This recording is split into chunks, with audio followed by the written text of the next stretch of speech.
Alright guys, we have a 2021 2.7 liter EcoBoost Ford Bronco, and I just got done installing the UPR catch can. The reason you're not watching me install this right now is I needed to make sure I was familiar with the install first, so I'm just going to go right through it. I'm going to tell you the problems that I had while I was doing it. Yes, I am a trained professional. I own a shop, but this is the first time that I actually ran this.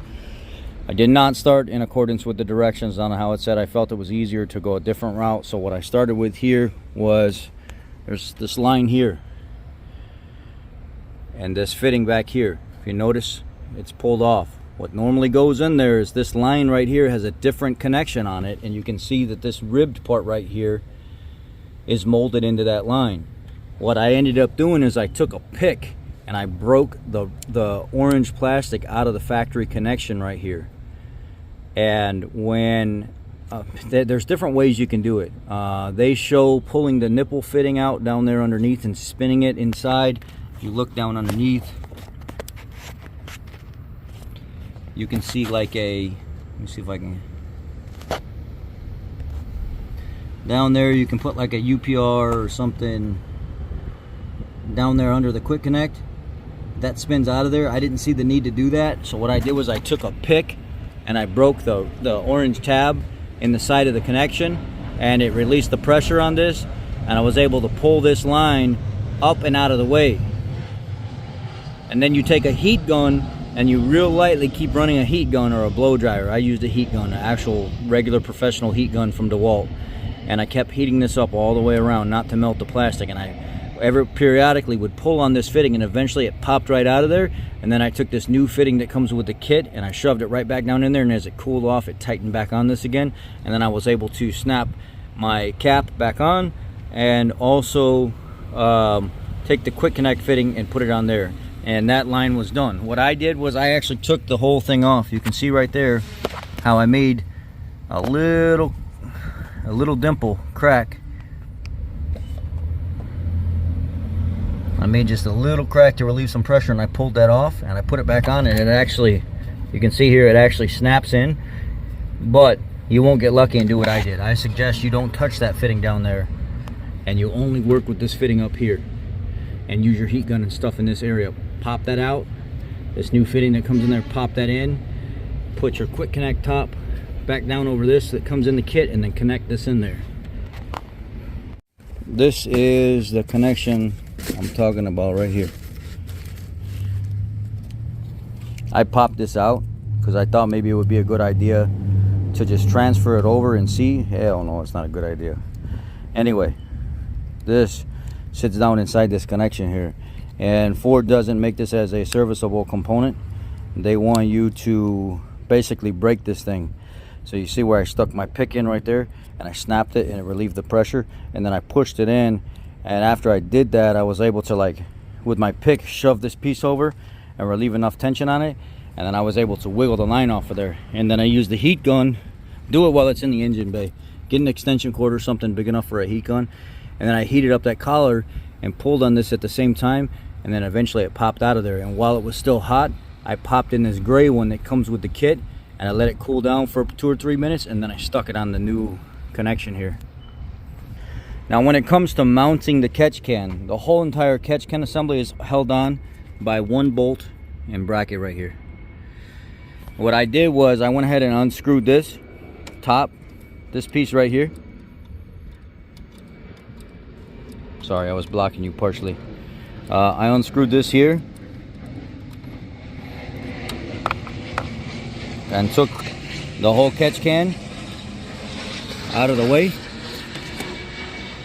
I mounted this piece. I bent the metal tab out of the way so I could tighten everything up. It's an 11 millimeter, and the Allen is so I was able to use a 4 Allen and an 11 millimeter wrench, and I ratcheted it till this part was tight, and then I bent it back where I needed it here.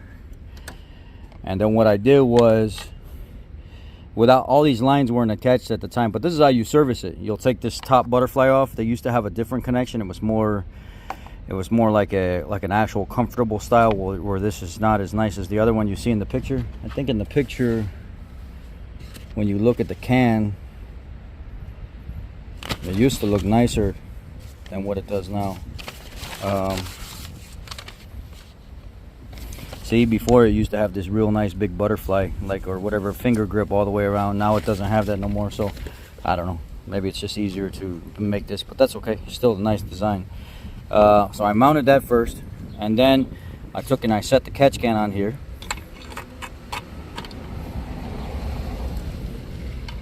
And then I tightened it down.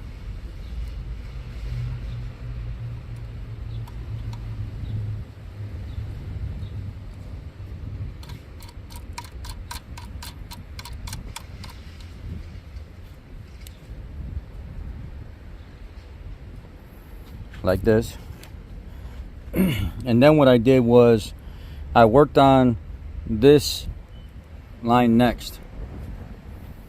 In order to do that, to make more room for myself, the directions say there's only 3 bolts you have to use, you release. I did a little bit more to make it easier for me. I took this 8mm out, this 8mm out right here, this one right here, and then there's one right here. And then I took this, started working in this area inside to remove this tube here. And then there's 2 clamps you got to take off. This is a pre-tension clamp. It's a son of a gun. You got to take a flathead and try to work it around this thing and pry this thing loose to get it to pop out of the locking tabs right there. It's tough. I wish I would have just taken a pair of side cutters and just cut this off of here. Just a real big pair of like side cutters, or some of you call them electrical cutters, some people call them dikes, and that will cut this band off of there, and it will loosen that side. And then the other side is just a regular worm style hose clamp like this. And then I was able to grab this tube right here and pull it back enough to get the hose to start coming off right there. So I got that nice and clamped down now. I attached my connection here at the end, and then it runs underneath here. And in the directions it says connect the hose with 45-degree fittings from the side of the catch can to the intake manifold vacuum port. Well, the vacuum port is up here on the intake manifold, and it gets the real long line that goes all the way to the outside, and it has the arrows pointing towards the vacuum port, and it goes right here. And then the oil supply, which is the dirty side, which is the PCV, clips into this that has no check valve in it, and it runs along here to the top, because you want your oil going into the separator assembly so it can drain it down into the can, and then the vacuum port will pull any of gases and stuff back into the intake manifold up there. And then this, you want your arrows pointing away from the catch can. So you see here, UPR, the arrows pointing away, it clips in here and goes there into that connection. And that connection, if you follow it, goes through here, here, here, and it goes into the air filter box. So it's kind of like it's doing 2 things here. It is sucking air into, because vacuum is on this side, so it's pulling your oil vapors and air at the same time back into the intake manifold. So it's doing a double whammy here. And what I did was I had to loosen these Allens. There's 2 here, and then there's 2 on the other side here, right there and right there, so I could clock the top of this. I wanted to turn it a little bit. Once I got it where I wanted it, I tightened those back down so all my hoses were in the area that they're in now. And that's the install. Now let's start it up.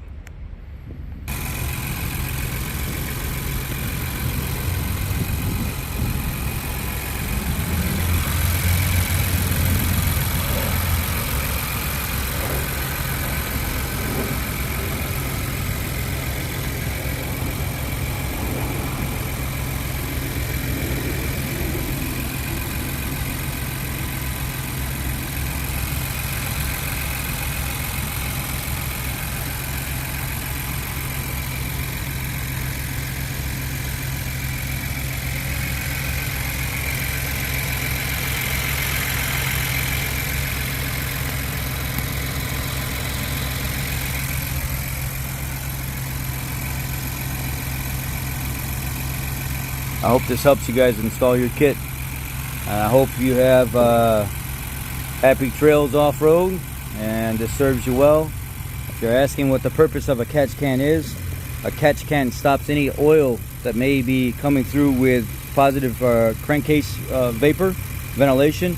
You've got a clean side of the engine, you've got a dirty side of the engine. Clean air gets pulled into the driver's side and pulled through the crankcase, and then the dirty stuff with the crankcase vapors and stuff comes out the passenger side.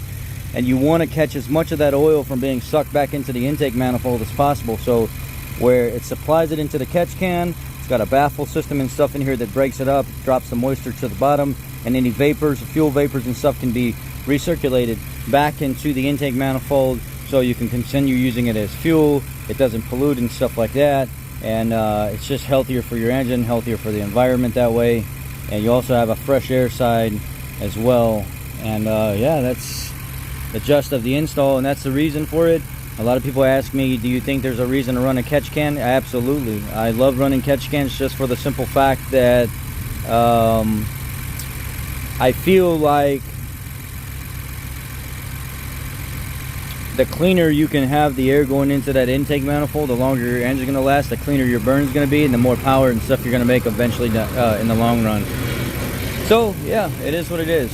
And I believe what that is back there, that fuel, that it's some kind of oil separator deal where it is its own separator that kind of allows any oil to drip back down and still get fresh air through that side. Because on a boosted engine, even your clean side can get oil in it. So what that does is that helps mitigate and minimize some of that. So there you go. Y'all be blessed. Take care. Have a great day.